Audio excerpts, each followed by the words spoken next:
No Saber Direito desta semana, José Antônio Gomes Inácio Júnior apresenta o curso Município e Constituição. O professor traz as competências dos municípios e aborda temas como tributação, orçamento e controle, julgamento de contas e impeachment.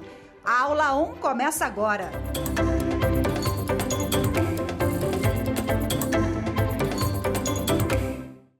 Olá, muito bem-vindo à TV Justiça, ao nosso programa Saber Direito.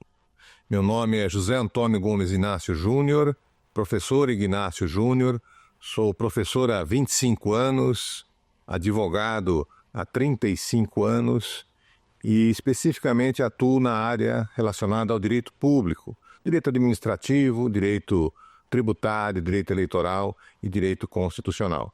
E é essa a nossa abordagem de hoje. Para você que quiser eventualmente fazer alguma pergunta, endereçar algum questionamento, alguma sugestão, vou deixar meu e-mail, que é gomes@gomesignacio.adv.br, gomes@gomesignacio.adv.br. No nosso Instagram, nossa página no Instagram é @gomesignacio.advocacia, @gomesignacio.advocacia. Você pode eventualmente trazer suas dúvidas, suas questões. Dentro do possível, nós vamos responder a cada um de vocês. A nossa proposta que se inicia hoje é de um curso sobre direito municipal, ou o município na Constituição. Nós vamos analisar sobre todos os aspectos constitucionais, a constituição do município, as prerrogativas, as competências administrativas, as competências legislativas, as autoridades municipais. Então esse é o nosso projeto, a nossa proposta, para que você tenha um olhar um pouco mais detalhado com relação ao município. E por que o município? Por que eu escolhi esse curso sobre direito municipal? Porque todos nós vivemos no município. As coisas acontecem efetivamente no município. Eu vou à padaria, eu encontro com o meu prefeito. Eu vou no supermercado, eu encontro com o meu vereador. Os serviços públicos, a grande maioria dos serviços públicos, eles acontecem ou são prestados efetivamente no município. Então, a nossa vida, o nosso cotidiano acontece no município. Então, eu acho muito importante que a gente tenha esse olhar mais carinhoso com relação ao município. Nós, no direito, quando estudamos o direito constitucional, a maioria das vezes nós nos focamos na União, nas questões envolvendo a União. E é importante que a gente olhe para o município porque a nossa vida, ela efetivamente acontece no município.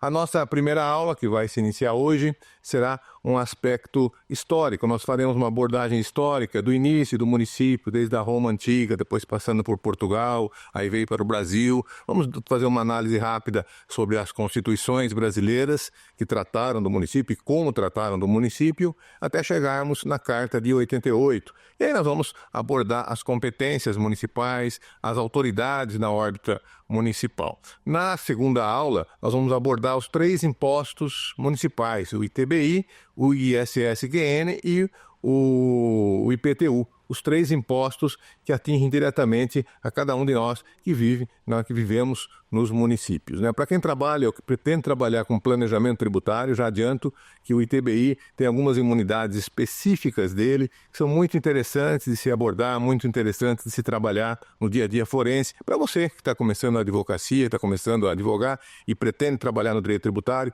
especificamente no planejamento tributário, recomendo que assista a nossa segunda aula com muita calma para ver essas imunidades do ITBI que permitem aí uma análise, um planejamento, uma redução da carga tributária dentro da própria legislação. Na terceira aula, nós vamos abordar as 3 leis que regem o orçamento municipal. O Plano Plurianual, a Lei de Diretrizes Orçamentárias e a LOA, que é a Lei Orçamentária Anual. Vamos ver como que essas leis são elaboradas, as competências para sua edição, para suas emendas, E depois, eventualmente, a prestação de contas do administrador diante da execução orçamentária. Na nossa terceira aula, nós vamos abordar justamente o julgamento dessas contas municipais, ou seja, como que essas contas serão julgadas, o papel do Tribunal de Contas na análise do parecer técnico e depois o encaminhamento dessas contas para o Poder Legislativo Municipal, para o efetivo julgamento, depois a análise completa aí da execução orçamentária das 3 leis. E depois, na última aula, nós vamos trabalhar o processo de cassação dos prefeitos e dos vereadores, ou o impeachment na órbita municipal. Nós temos muitas questões tormentosas envolvendo essas questões de cassação de prefeitos e de vereadores. Por quê? Porque nós temos uma legislação que foi editada lá na Constituição anterior, a de 88, é o Decreto-Lei 201/67, embora o STF tenha reconhecido a sua recepção pela atual carta, ainda muitas dúvidas, muitas questões são debatidas no tocante à aplicação do Decreto-Lei 201, se o município tem competência para legislar a respeito dessa matéria, se não tem competência, né? Então são muitas questões que envolvem o processo de cassação de prefeitos e de vereadores. Então essas 5 aulas nós vamos abordar todos esses temas. Eu espero que você nos acompanhe, que você tenha aí uma atenção voltada um olhar um pouquinho mais carinhoso com relação ao município. Essa é a nossa proposta. Muito bem, iniciando a nossa primeira aula, nós vamos falar do aspecto histórico do município. Quando que surge a primeira figura, a primeira menção com relação ao município? Isso remonta à Roma Antiga, na época da República Romana, porque depois nós tivemos aí a era do Império, né? O Júlio César impôs aí, acabou com a República e impôs o Império a Roma. Mas mesmo da época da República anterior a Júlio César, nós tivemos já o início da figura do município, ou do termo município, né? E eram chamadas de unidades administrativas ou municipium. Ou seja, Roma começou a entender, veja, isso há muito tempo atrás, eles perceberam que a descentralização, a desconcentração do poder facilitava a administração. Então era muito mais fácil se colocar várias unidades político-administrativas, né, no Império Romano, para que se administrasse de forma mais eficaz. E isso se expandiu muito, mesmo depois com o fim da República em Roma, com o início da era imperial. Nos territórios ocupados, essa política ou essa normatização dos municípios foi expandida para os territórios ocupados. Isso facilitou demais a vida dos imperadores ou dos administradores romanos, porque nos territórios ocupados, esses territórios tinham o seu município, tinham uma relativa autonomia política, uma relativa autonomia financeira, e isso facilitava demais o trabalho de Roma, ou do Império Romano, né? Com o fim dessa era, da era do Império Romano, entrando na Idade Média, Portugal adota esse mesmo padrão do Império Romano, ou seja, adota essa figura dos municípios. E na região ali de Portugal, as regiões, né, que eram administradas pelos senhores feudais passaram a constituir os primeiros municípios ali durante a Idade Média, com a mesma filosofia adotada pela Roma Antiga. Isso facilitou demais a vida também do imperador português, né, ou dos imperadores portugueses. E essa mesma ideia, ela veio para o Brasil com a nossa colonização. Quando Portugal iniciou a colonização do Brasil, trouxe essa ideia dos municípios, dessa descentralização de poder para a Terra Nova, né, para aqui o Brasil. E com a vinda, né, de Portugal para cá, com essa expansão dos municípios, nos primeiros 20 anos da colonização portuguesa, vários municípios foram criados no Brasil. Só que isso acabou causando um sério problema para a corte portuguesa. O que eles observaram? Eles observaram que esses municípios, ou seja, descentralizando o poder, né, as questões administrativas, o poder de decidir administrativamente, esses pequenos municípios começaram a ser focos de insurreição, de movimentos separatistas, ou seja, haviam nesses municípios, começou a se fomentar a separação do Brasil de Portugal. E aí o governo imperial português começou a fazer o processo inverso, né? Aí foram reduzindo os municípios e acabou ficando só em São Paulo e Rio de Janeiro, só 2 grandes municípios, aí até o final da época que nós éramos colônia de Portugal. Em 1822, com a vinda da nossa independência, né, com Dom Pedro proclamando a nossa independência, nós vamos ter em 1824 a nossa primeira Constituição genuinamente brasileira, mas uma Constituição, obviamente, ainda sob o palio do direito imperial, ou seja, pela figura ou pelo poder do imperador. Essa primeira Constituição, que foi editada em 1824, ela faz uma menção aos municípios, mas de maneira muito modesta. Ela traz a figura das câmaras municipais, onde essas câmaras elas tinham uma modesta competência administrativa, uma liberalidade administrativa. E não existia nessa época a figura do prefeito. E quem que administrava o município? O presidente da Câmara, que era sempre o vereador mais votado. Então, ele administrava os recursos da Câmara, o município não tinha recurso próprio, todo o recurso era arrecadado pela coroa e depois repassava ao município esses valores. E aí o que acontecia? Essa Câmara administrava ali as questões, até tinha um poder legislativo, mas de maneira muito modesta com relação às pequenas atividades administrativas do dia a dia. E aí quando termina a nossa era imperial, com a vinda da República em 1889, em 1891 é editada a nossa primeira Constituição republicana. Nessa Constituição republicana, o município ele é mencionado novamente, né? E aí ele vem com um relativo avanço em termos de autonomia, porque a Constituição de 1891 vai trazer, ou vai dizer que os estados devem garantir aos municípios a autonomia para tratar dos seus peculiares interesses. Então, o que seria peculiares interesses? Seriam os interesses próprios de cada município, mas ainda de maneira muito modesta, porque não era a Constituição que outorgava o poder ao município, ela outorgava o poder ao Estado membro, né? A primeira Constituição nós tínhamos só os Estados-membros e ainda havia a figura do Distrito Federal que seria criado, né? Então a Constituição de 1891 faz essa menção, basicamente a federação era composta dos Estados-membros somente. E aí ela conferia aos Estados o poder de dar autonomia para tratar dos peculiares interesses aos seus municípios. Mas essa disposição constitucional ainda era muito modesta, né? O município ele não tinha, por exemplo, uma plena autonomia política, não havia a liberalidade de se escolher os seus governantes e assim por diante. Na Constituição de 1934, que foi uma Constituição que nos trouxe muitos avanços no terreno do direito municipal. E aí a Constituição de 34 trouxe o termo que nós temos hoje, inclusive na Constituição atual de 88, o termo interesse local.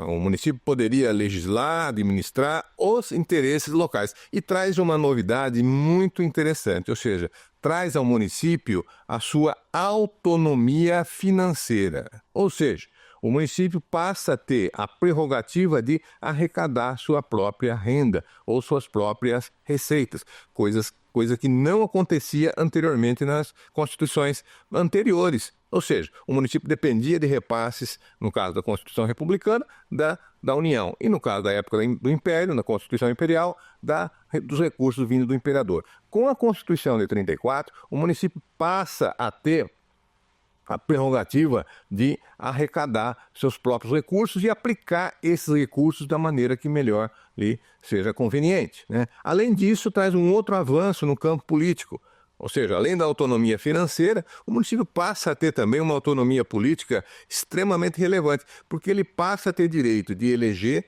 diretamente os seus vereadores e o seu prefeito. Situação totalmente nova no campo jurídico constitucional. E foi um grande avanço naquele momento. Os municípios, naquele primeiro momento, em 1934, com a promulgação da Constituição, se sentiram quase um ente federado, né? Na verdade, o município chegou perto de ser um ente federado. Ele não tinha essa condição, não tinha esse status, mas ele se aproximou muito, tendo uma autonomia política, elegendo prefeitos, vereadores, uma autonomia administrativa, ele arrecadava os seus recursos e aplicava da maneira que fosse mais conveniente a ele esses recursos, né? Então o município deu um grande passo para sua emancipação, vamos dizer assim, dentro do terreno constitucional com a Constituição de 1934. Porém, a nossa alegria durou pouco, porque aí, em 1937, vem a Constituição do Estado Novo, né? Uma Constituição dura, uma Constituição extremamente enérgica e centralizadora. Essa é a principal característica da Constituição de 1937. Ela centralizou toda a arrecadação municipal, as decisões políticas eram todas centralizadas. E nessa Constituição, obviamente, o município perdeu todas as garantias que ele conseguiu auferir na Constituição de 1934. Ele acaba perdendo na Constituição de 1937 e se torna um mero coadjuvante da ação do Estado, e o Estado também, por sua vez, se torna um coadjuvante da ação da União, da ação política e administrativa da União. Então, tanto o Estado quanto o município perdem muito em termos de autonomia com a Constituição de 1937. Muito bem, terminando a Segunda Guerra Mundial, o Brasil se viu na necessidade também, como os outros países do globo, em editar uma Constituição vanguardista, uma Constituição que preservasse ou trouxesse dentro do seu bojo aqueles princípios que tanto se falou na Europa, que faltou justamente para inibir os genocídios, os grandes massacres que aconteceram durante a Segunda Guerra Mundial. Porque até esse momento vivia-se no âmbito jurídico uma era do positivismo clássico, né? Então não havia a positivação de princípios. E após a Segunda Guerra Mundial começou a se trabalhar novamente a necessidade de se ter princípios positivados nas constituições. E o Brasil entrou nessa mesma onda, entrou nessa mesma vibração aí de positivar princípios, e nós tivemos a grata satisfação de ter a Constituição de 1946. Embora não fosse uma Constituição ainda recheada de princípios, como é a nossa Constituição atual, a nossa de 1988, ela foi assim muito vanguardista em termos de evolução com relação aos direitos sociais e principalmente com relação à Constituição anterior, né, que era de 37, que era aquela Constituição dura, do Estado do novo Estado Novo, num período aí muito sombrio até da nossa história. Essa Constituição de 1946, ela vai trazer para o município a plena autonomia administrativa, financeira e política. E foi um grande avanço para nós municipalistas. Ou seja, em 1946 o município passa a ter direito a uma plena autonomia política, ele passa a eleger, o município elege os seus vereadores, elege o seu prefeito, ele passa a ter uma plena autonomia financeira, ele tem todo o controle das suas receitas, ou seja, ele arrecada, ele administra da maneira que melhor lhe convier. E passa a ter justamente a autonomia administrativa, que é com relação aos orçamentos, à aplicação desses recursos que ele aplica, que ele arrecada. Então, a Constituição de 1946, ela vem assim fortalecer muito mais o município, embora ele ainda não tenha nesse momento o status de ente federado, né? Ele ainda continua na sombra do Estado, ou seja, ele continua como um mero coadjuvante do Estado. 1967, emendada em 1969, nós temos uma nova Carta Constituinte. E essa Carta Constitucional, ela também vai ter um viés centralizador, ou seja, ela na minha opinião, ela reduziu os direitos que nós tínhamos lá em 1946, ela, no campo do municipalismo, ela reduz esses direitos para centralizar novamente na União, como foi a Carta de 37. Então, a Constituição de 67, emendada em 69, ela centraliza novamente todas as questões administrativas, políticas e financeiras. E, obviamente, o município, ele perde terreno, perde novamente a sua parca autonomia, né, que vinha sendo construída, ele acaba perdendo bastante, e o governo instituído pela Carta de 67, emendada em 69, centraliza todas as questões administrativas, financeiras e políticas nas mãos da União. E, por fim, nós temos a atual Carta de 1988, que trouxe um grande avanço em termos de direito municipal. Ou seja, ela coloca o município com o status de ente federado. E isso é muito importante. Embora ainda o município não tenha efetivamente as mesmas garantias dos demais entes federados, por exemplo, representação no Senado, né? Um exemplo. Mas ainda não tem, o município ainda está engatinhando em termos de status efetivo de ente federado, mas já foi um grande passo. Né? Ela amplia muito a autonomia municipal no tríplice aspecto político, administrativo e financeiro. Ou seja, o município pode eleger os seus prefeitos, eleger os seus vereadores, pode e deve arrecadar todas as receitas que a Constituição lhe permite fazê-lo através dos tributos e pode administrar esses recursos arrecadados da maneira que melhor lhe aprovier. Ou seja, ele pode administrar de acordo com as necessidades locais. É o que fala lá o artigo 30, inciso 1º. Né? Ele vai legislar sobre assuntos de interesse local e vai aplicar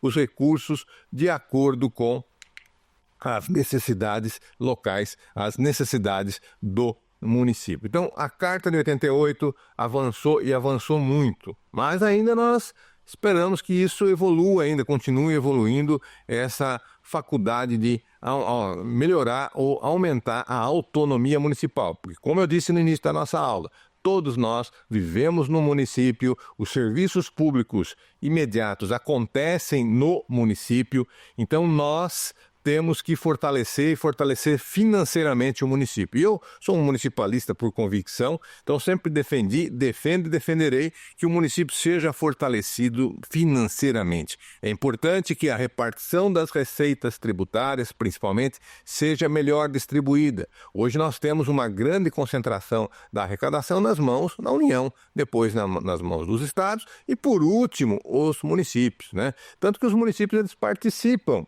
A Constituição traz a possibilidade do município participar da arrecadação da União através do FPM, que é o Fundo de Participação dos Municípios. Mas nós precisamos melhorar isso, né, evoluir um pouco mais, para que ele tenha a possibilidade de instituir a arrecadação, talvez uma tributação específica do município, e ficar com essa arrecadação. Ou melhorar um pouco mais essa forma de distribuição, tanto dos recursos arrecadados pela União quanto aqueles arrecadados pelo Estado. Talvez seja interessante que esse recurso seja na boca do caixa, quando o contribuinte faz o seu recolhimento do tributo, já vá uma parte para a conta da Prefeitura, uma parte para a conta da União. Isso não acontece hoje. O dinheiro vai todo para a União, vai todo para o Estado e depois é feita a repartição, né? Então, o prefeito ele vai ter que ficar lá, né, de alguma forma, rodeando o governo estadual, o governo federal, para que os repasses aconteçam de maneira adequada e a tempo para que ele possa aplicar, o prefeito possa aplicar esses recursos. Mas isso é ainda, né, um sonho. Nós estamos ainda almejando, conjecturando coisas que esperamos aí que aconteça num futuro breve. O texto constitucional de 1988, ele vai trazer, na sua estrutura geográfica, no artigo 1º, ele vai colocar o município como ente da federação. E no artigo 1º nós vamos ter a figura do município, do Distrito Federal e dos estados. Veja que geograficamente a União não vai participar porque a União não existe geograficamente, ela vai existir no campo político-administrativo no artigo 18. Mas no artigo 1º da Constituição nós temos a distribuição geográfica e nessa distribuição geográfica nós vamos ter os estados, o município ou os municípios e o Distrito Federal. Isso foi um grande avanço. Em nenhuma outra Constituição anterior, nem nas republicanas, nem na imperial, o município teve um status tão grande quanto esse, positivado agora na Carta de 1988. Já no artigo 18, que trata justamente da estrutura político-administrativa, novamente o município aparece e com plena autonomia com relação à sua arrecadação, né, a sua autonomia financeira, com plena autonomia política, ou seja, a eleição livre para prefeitos, para vereadores e com a autonomia administrativa, ou seja, ele vai arrecadar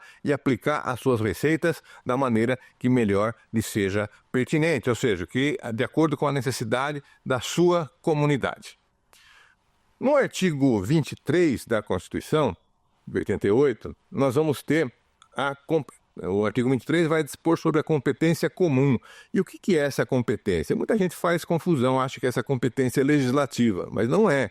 A competência do artigo 23 é uma competência administrativa, ou seja, município, União, Distrito Federal e os estados podem administrar, aplicar suas rendas na administração de maneira comum com relação a todo aquele rol de atividades que o artigo 23 trata. Com relação à competência legislativa do município, nós vamos ter a menção no artigo 30, incisos 1 e 2, onde o texto coloca da seguinte forma: compete ao município legislar sobre assuntos de interesse local. Isso é uma coisa inédita com relação à autonomia legislativa, coisa que nós não víamos nas constituições anteriores. E ele pode também, no inciso 2, suplementar a legislação federal e estadual no que couber, lógico, naquilo que não contradizer, naquilo que não entrar em contradição com as normas estaduais ou com as normas federais. Mas o município tem essa autonomia agora de legislar sobre assuntos de interesse local. E o que seria o que seriam esses interesses locais? Isso causa ainda muita discussão, tanto na doutrina quanto na jurisprudência, né? É um termo muito aberto e muitas vezes se confunde com o interesse estadual, até com o interesse federal. Então, a doutrina e a jurisprudência vivem aí discutindo, debatendo o que seria ou quais seriam aí os interesses locais. Mas é uma coisa muito simples, né? A gente começa a ver no cotidiano que quando se trata de questão local, nós estamos falando de horário de funcionamento do comércio, como tem uma súmula vinculante que trata do assunto, né? Das questões envolvendo o número de servidores e assim por diante, questões envolvendo até o direito urbanístico, né? Então, são essas questões que se inserem no campo dos interesses locais do município. O inciso 2 diz que ele pode suplementar a legislação federal e estadual no que couber, obviamente, sem nenhum tipo de contradição, sem nenhum tipo de afronta à legislação do Estado ou à legislação da União. Depois, o artigo 30 vai garantir ao município, no inciso 3, a prerrogativa de instituir e arrecadar seus próprios tributos, ou seja, a plena autonomia financeira. O município passa a ter uma plena liberdade na arrecadação. Aqui no inciso 3º, ele fala de instituir e arrecadar seus próprios tributos, né? Muita discussão houve na doutrina, logo após a promulgação da Constituição de 88, se o município era obrigado ou não a instituir todas ou exercitar todas as competências tributárias previstas na Constituição. A discussão foi até o ano 2000, quando foi editada a Lei Complementar 101/00 ou Lei de Responsabilidade Fiscal. E a Lei de Responsabilidade Fiscal deixou muito claro que é obrigação do ente municipal exercitar todas as competências tributárias que o texto constitucional lhe confere. Ou seja, ele tem a obrigação de instituir e arrecadar todos aqueles tributos elencados no texto constitucional. Não é mais uma faculdade, é uma obrigação do município. No inciso 4º do artigo 30, o texto constitucional traz a facilidade ou a prerrogativa dele criar ou suprimir distritos. E aqui nós temos um detalhe importante, principalmente para você que está prestando concurso, você que está estudando, cuidado com esse detalhe, com essa pegadinha. Ele pode criar ou suprimir distritos observada a legislação estadual. Não é a legislação municipal e não é a legislação federal. Para criar ou suprimir distritos, o município tem que observar a legislação do seu estado. Então, muito cuidado. Você que está estudando, você que está se preparando para o concurso público, fatalmente você vai ter aí uma questão aí nos concursos da vida aí, mudando de estadual para federal ou municipal, justamente para te confundir.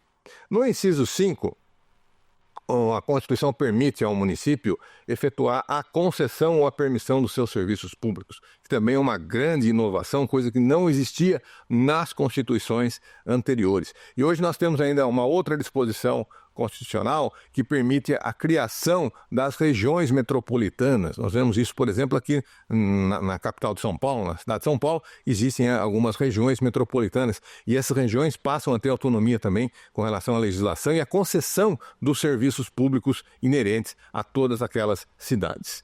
No inciso 6º, nós temos a obrigação do município de manter cooperação técnica e financeira com a União, com o Estado. Lógico, a viabilização dos serviços públicos da União e dos Estados, elas se concretizam nos municípios. Como eu disse no início da nossa aula, as coisas acontecem no município. É onde nós vivemos. Então, os serviços públicos, mesmo os serviços públicos dos estados ou da União, eles acontecem no município. É onde nós estamos vivendo, que nós recebemos a grande maioria dos serviços públicos, dos 4 entes federados. Então, o inciso 6º permite que o município faça cooperação com a União e com os estados para viabilizar essa prestação dos serviços públicos, né? Já o inciso 8º vai trazer aí a possibilidade do município promover o adequado ordenamento territorial. Olha que evolução, né? Nas constituições anteriores, o município não tinha essa autonomia legislativa, né? Ele não poderia disciplinar como ia ser feito o ordenamento urbano, né, dentro dos seus limites. Hoje nós temos uma lei, os municípios acima de 20 mil habitantes têm uma lei chamada Plano Diretor, e os abaixo de 20 mil, uma lei chamada Código de Posturas, que vai disciplinar a forma com que a expansão urbana ocorrerá. Ou seja, aonde vai haver aquelas áreas destinadas à exploração comercial, outras exclusivamente para uso residencial, né? E assim por diante. Isso atendendo o quê? As particularidades, as peculiaridades municipais e daquela comunidade, né? Ou seja, as necessidades do município no Rio Grande do Sul não são as mesmas de um município no Amazonas. O inciso 9, por fim, vai trazer aqui a obrigação do município em promover a proteção do patrimônio histórico e cultural local, observada a legislação federal e estadual. Você que está prestando concurso, cuidado com mais essa pegadinha. O município tem a obrigação de promover o patrimônio histórico e cultural local, do município. Não é o patrimônio histórico da União ou do Estado. É o patrimônio histórico local. Então, muito cuidado aí, você que está prestando concurso. Muito bem. O artigo 29 da Carta já vai trazer uma figura nova também dentro do ordenamento municipal. O artigo 29 vai fazer menção à presença da lei orgânica. E o que seria a lei orgânica municipal que vai reger a vida do município? Essa a dicção do artigo 29. Né? A lei orgânica ela passa a ser a norma mais importante no ordenamento municipal. Ela está no ápice do ordenamento municipal. Mas cuidado, ela não tem status de Constituição. Eu frequentemente vejo na internet comentários, né, com relação à lei orgânica, se referindo à Constituição do município, né, a Carta Magna do município. Não, né? Isso aí deve ficar só no campo das alegorias, porque a lei orgânica do município, ela não tem status de Constituição, ela tem status de lei, né? Então, dentro desse prisma, o que acontece? Não existe o controle de constitucionalidade na órbita municipal frente à lei orgânica. Nós vamos ter, no máximo, controle de legalidade. Então, se eu tenho uma norma no município, uma lei, editada uma lei ordinária sobre o planejamento urbano, alguma coisa relacionada à atividade ou à distribuição dos lotes no município. Essa lei, se ela tiver alguma ofensa à lei orgânica, se essa lei ordinária estiver ofendendo a lei orgânica, o controle que será levado ao Poder Judiciário é o controle de legalidade, não é o controle de constitucionalidade, porque ela não é Constituição. Agora, é importante um detalhe, principalmente para você que está prestando concurso, né, que está estudando, cuidado com relação ao Distrito Federal, porque o Distrito Federal ele também vai ter uma lei orgânica, só que a lei orgânica do Distrito Federal ela tem status de Constituição.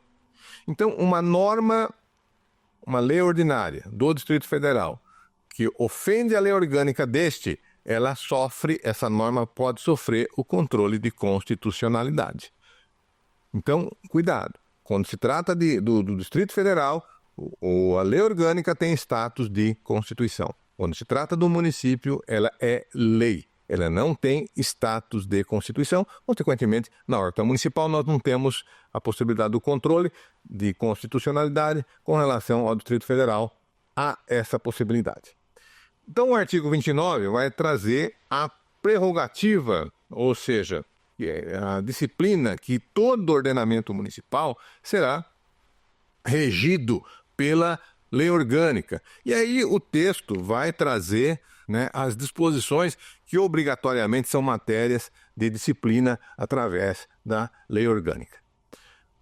No artigo 29, inciso 5, nós vamos ter a figura do subsídio dos prefeitos, ou seja, a lei orgânica vai disciplinar a fixação, a criação ou até a data que vai ser fixado, o subsídio dos prefeitos, do vice-prefeito e dos secretários municipais. Então vamos lá. Nós temos na órbita municipal, dentro da administração direta, dentro do Poder Executivo, 3 agentes políticos. Agentes políticos. O prefeito, o vice-prefeito e o secretário. No Poder Executivo. Depois lá no Legislativo vai ter o vereador lá. Mas no Executivo nós vamos ter o prefeito, o vice-prefeito e os secretários. Então os secretários municipais, muita gente acha que o secretário ele é um servidor público num cargo comissionado. Eu já vi esse tipo de comentário. Não é. O secretário ele recebe subsídio, ele não recebe salário. Ele é um agente político na órbita municipal. Então, o que o inciso 5 nos coloca? Que o subsídio do prefeito, vice e dos secretários municipais será fixado por lei de iniciativa da Câmara Municipal. E volto a falar para você que está prestando concurso, você que está estudando. Para o subsídio do prefeito, vice-prefeito e dos secretários, é necessário lei em sentido formal. Nós vamos ver que isso já não acontece ali com o vereador. Mas para fixar o subsídio do prefeito, do vice-prefeito e dos secretários municipais, a Constituição exige que tenha lei específica de iniciativa da Câmara Municipal. Ou seja, a lei parte da Câmara Municipal. É ela que inicia todo o processo de fixação do subsídio desses 3 agentes políticos, que deverão ser fixados em parcela única, ou seja, não tem nenhum tipo de penduricalho, né, nem 13º, nem 14º, é parcela única, sempre respeitando o teto dos ministros do Supremo Tribunal Federal. Ok? Está lá no inciso 5 do artigo 29 da Constituição. Né? Está jogando isso, logicamente, como matérias a serem inseridas na lei orgânica, mas já está colocando os patamares aí, o que deve ser positivado na lei orgânica municipal. No inciso 6º, ele vai trazer o subsídio dos vereadores. E veja aí, interessante, muito interessante isso.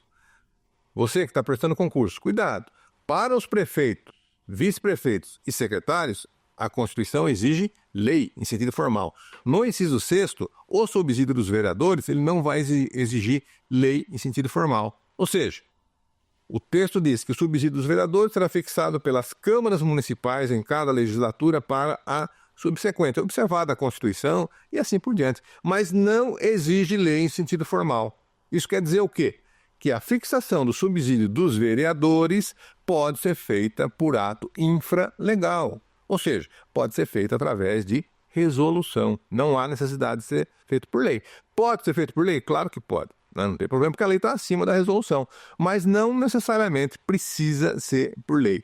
O subsídio dos vereadores. Quando nós falamos subsídio do prefeito, secretário e vice, esses necessariamente nós temos que ter lei em sentido formal. No inciso 8º, o texto constitucional vai trazer uma matéria que causa muita discussão na doutrina, na jurisprudência também.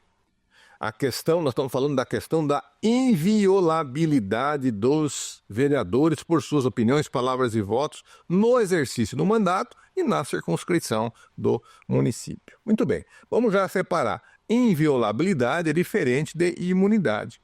A imunidade parlamentar só tem o deputado, o senador, o vereador, ele vai ter a inviolabilidade, que é uma garantia para que ele possa externar a sua opinião com relação à administração, com relação às questões de interesse do município, sem cometer nenhum tipo de ilícito. Não estou dizendo só crime.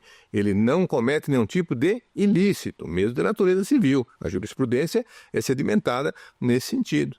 Então, só exemplificando, o vereador ele está lá no púlpito da Câmara Municipal. Ele vai e tece duras críticas ao prefeito, aos secretários municipais, a maneira com que a administração pública está sendo conduzida. É muito ácido, fala, né? Usa até talvez termos inapropriados para essa crítica. Mas ele está criticando a administração, ou seja, ele está atuando como legislador, fiscalizador, que sob a ótica dele a administração não está boa, e está atuando dentro do município. Ele está lá no plenário da Câmara Municipal. Então ele está acobertado pela sua inviolabilidade? Sim, ele está acobertado pela inviolabilidade, né? Mas como tudo no direito, vamos lá, tudo no direito é relativo, né? Tudo no direito é relativo. Até a vida é relativa no nosso direito. Nós temos uma exceção na Constituição, que é no caso de guerra, nós temos a pena de morte. Então, todos os direitos constitucionais, eles são relativos. Não existe nenhum absoluto. E nós temos, às vezes, vários direitos, não existe antinomia de direitos, existe justamente aquele que mais se adequa à situação concreta. É óbvio que o vereador, dentro da sua atividade parlamentar, no plenário da Câmara Municipal, se ele ofende de maneira desnecessária a honra de alguém, ele pode sim, em tese, responder, né? Porque ele talvez tenha abusado do seu direito de inviolabilidade. Existe o abuso do direito. E talvez, nós temos jurisprudência nesse sentido, se ele eventualmente exagerou, né, de maneira demasiada nas suas críticas, na forma, né? Na forma, não no conteúdo, mas na forma com que ele criticou o prefeito, usou palavra de baixo calão, eventualmente, não sei. Ele exagerou, ele pode sim responder, porque não existe nada no direito absoluto. No direito tudo é relativo. Então, a inviolabilidade também não deixa de ser um direito relativo. Cabe muito a razoabilidade e proporcionalidade, né? Com relação a ele tem que estar na circunscrição do município, ou seja, se ele faz algum comentário, né, que pode se sujeitar a uma responsabilização criminal fora do município, ele fica sujeito sim a um processo penal. Mas dentro, né, do município, ele está acobertado pela sua inviolabilidade nos limites da razoabilidade. Agora, nós temos muita discussão na doutrina e na jurisprudência com relação às entrevistas. Então, o vereador, ele deu uma entrevista no rádio. O rádio pega em 30 cidades. Né? Ele está acobertado pela inviolabilidade ou não? Mesma coisa a televisão, jornal. Né? A jurisprudência hoje sedimentou no sentido que, se ele prestou essas declarações na sede do veículo de imprensa e esse veículo está na sua cidade, ele estaria acobertado pela inviolabilidade, né? Mas não é uma matéria pacífica, ainda causa inúmeras discussões no campo doutrinário e no campo jurisprudencial. Por fim, com relação ao artigo 29, a súmula vinculante número 13, só complementando o raciocínio do artigo 29, a súmula vinculante número 13 vai proibir, aí, vai trazer a vedação ao nepotismo, né? Ou seja, aos agentes políticos que queiram nomear seus parentes ou parentes dos seus companheiros ou dos seus também agentes políticos, o chamado nepotismo cruzado, né? Quando o legislativo emprega nos parentes dos mandatários do executivo e vice-versa, né? Então nós temos aí, no tocante aí a atuação dos agentes políticos dentro da órbita municipal, a obrigação deles respeitarem aí a súmula vinculante número 13, não nomeando aí parentes reciprocamente, que foi um grande avanço. A súmula vinculante número 13, ela trouxe um grande avanço aí nas nomeações públicas, porque num passado recente, cada um de nós vai se lembrar, aqueles que ainda são mais jovens, só olhar na internet aí, há um passado não muito distante, nós tínhamos situações totalmente grotescas com relação a essas situações. Ainda acontece, né? Um caso aqui, um caso outro, ainda tenta se burlar aí o espírito da súmula vinculante número 13, né? Mas nós já evoluímos bastante com relação a isso.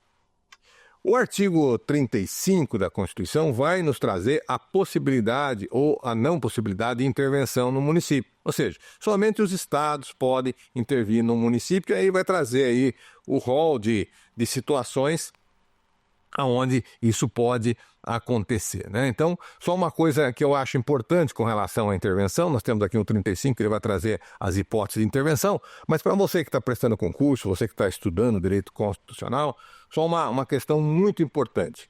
Se cair numa prova, a União pode intervir no município? A resposta vai ser depende.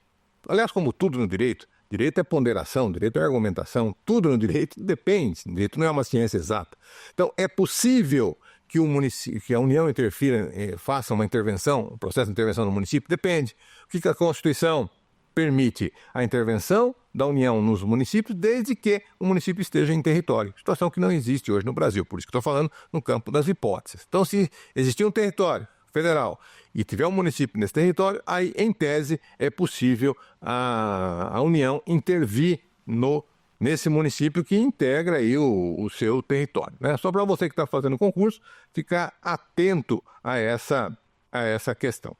Ainda o artigo 29 vai trazer a questão da eleição do prefeito e do vice-prefeito, que vai ser aí no primeiro domingo de outubro do ano seguinte, do ano anterior às eleições, né? Isso é muito importante, porque todas as posses acontecem no dia 1º de janeiro, porque o Poder Executivo e o Poder Legislativo também não podem ficar sem os seus mandatários.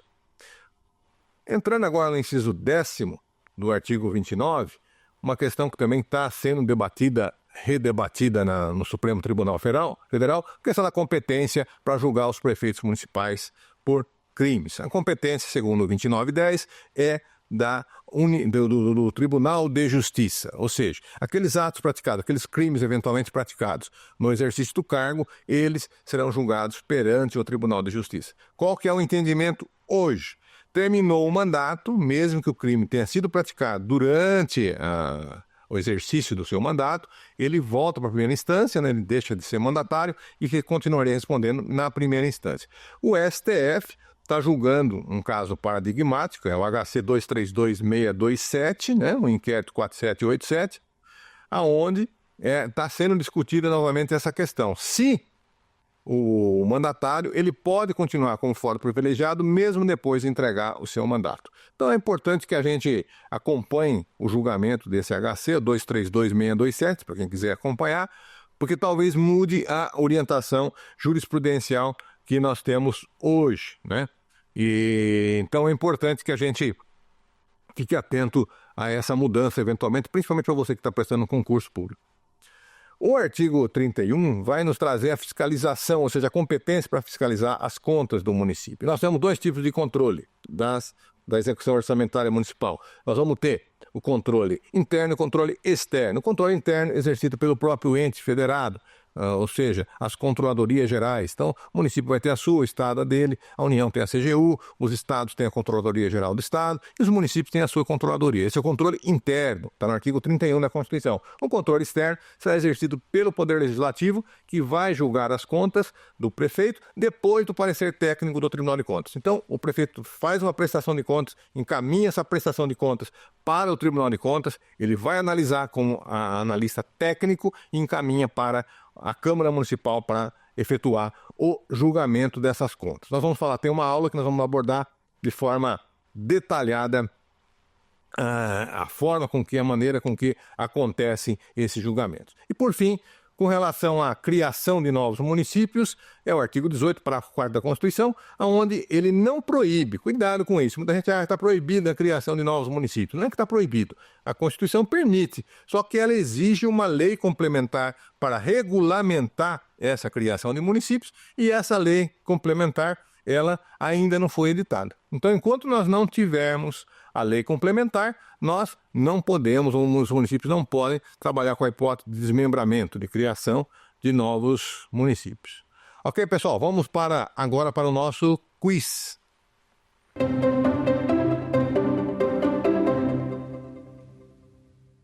Primeira questão. A Constituição Federal confere aos municípios competência para, letra A, legislar sobre assunto de interesse regional. Letra B, suplementar a legislação federal e estadual no que couber. Letra C, criar, organizar e suprimir distritos observada a legislação federal. Letra D, promover a proteção do patrimônio histórico-cultural nacional. Logicamente, a resposta adequada é a resposta B. A primeira questão, a primeira resposta, legislar sobre assuntos de interesse local. Legislar sobre assuntos de interesse local, não regional. Ou seja, o município ele não tem a prerrogativa de legislar sobre assuntos de interesse regional. A resposta correta vai ser a letra B, porque o interesse é local, não regional. Letra C, criar, organizar, suprimir distritos, observada a legislação federal? Não. A legislação que tem que ser observada é a legislação do Estado, é a legislação estadual. Letra D, promover a proteção do patrimônio histórico e cultural nacional? Não. O que o município tem que proteger é um patrimônio histórico cultural local, ou seja, os seus interesses locais.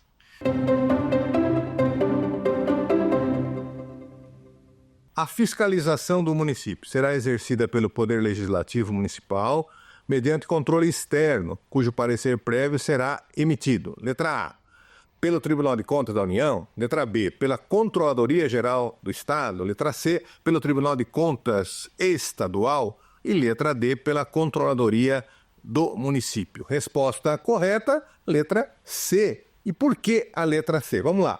Letra A, pelo Tribunal de Contas da União? Não. O Tribunal de Contas da União ele vai apoiar o controle externo do Congresso Nacional nas contas da União, não do município. Letra B, pela Controladoria Geral do Estado? Também não. A CGE faz parte do controle interno do Estado, não do município.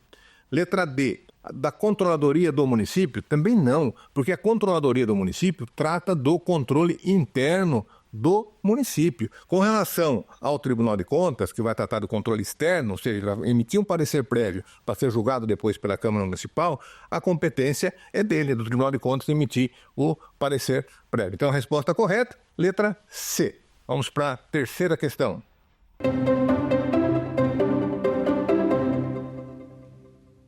O município reger-se-á por lei orgânica que conterá os seguintes preceitos. Letra A, eleição do prefeito mediante pleito indireto. Letra B, posse do prefeito no dia 31 de janeiro do ano subsequente ao da eleição. Letra C, subsídio do prefeito fixado por lei de iniciativa do Executivo. Letra D, eleição do prefeito realizada no ano anterior ao término do mandato. Resposta correta, letra D, eleição do prefeito realizada no ano anterior ao término do mandato. E vamos ver por que as outras não são corretas. Letra A, eleição do prefeito mediante pleito indireto? Não. Os pleitos hoje são todos diretos, para prefeito, governador e presidente da República. Eleição direta. Letra B, posse do prefeito no dia 31 de janeiro do ano subsequente ao da eleição? Não. Está na Constituição Federal. A posse será no dia 1º de janeiro. E letra C, subsídio do prefeito fixado por lei de iniciativa do Executivo Municipal? Não. Como nós vimos agora há pouco, a lei ela será de iniciativa do Poder Legislativo, não do Poder Executivo. Muito bem, essas foram as 3 questões do nosso quiz. Espero que vocês tenham gostado da nossa aula. Essa primeira aula foi um apanhado geral da história do município, história jurídica do município, desde da Roma Antiga, Portugal, depois passando para o Brasil, das nossas constituições, os pontos principais que tratam do município na nossa Constituição Federal, dos agentes políticos, uma pincelada sobre o sistema de controle interno, controle externo, isso será analisado nas nossas próximas aulas. Espero que você tenha acompanhado, você que está fazendo concurso, que está se preparando, né? Essas questões espero que tenham contribuído também para o enriquecimento do seu conhecimento, ok? Só fazendo aqui uma pequena chamada para vocês, você que não tem ainda o aplicativo da TV Justiça, entre aí no seu Play Play Store do seu aplicativo, do seu celular, baixe o aplicativo TV Justiça Mais. Você vai poder acompanhar toda a programação da nossa TV Justiça, vai poder acompanhar as inúmeras aulas aqui do Saber Direito. Você vai ter muitas aulas sobre todas as áreas, direito civil, penal, constitucional, administrativo, imobiliário e assim por diante. Tudo na palma da sua mão. Baixe o aplicativo, acompanhe todas a programação da TV Justiça. E eu agradeço imensamente a você, agradeço a TV Justiça pelo convite, agradeço essa equipe técnica que nos recebeu muito bem. Obrigado e até a próxima aula. Quer dar alguma sugestão de tema para os cursos do Saber Direito? Então mande um e-mail para a gente, saberdireito@stf.jus.br. Você também pode estudar pela internet. Acesse o nosso site radioetvjustiça.jus.br ou pode rever as aulas no canal do YouTube, @Rádio e TV Justiça.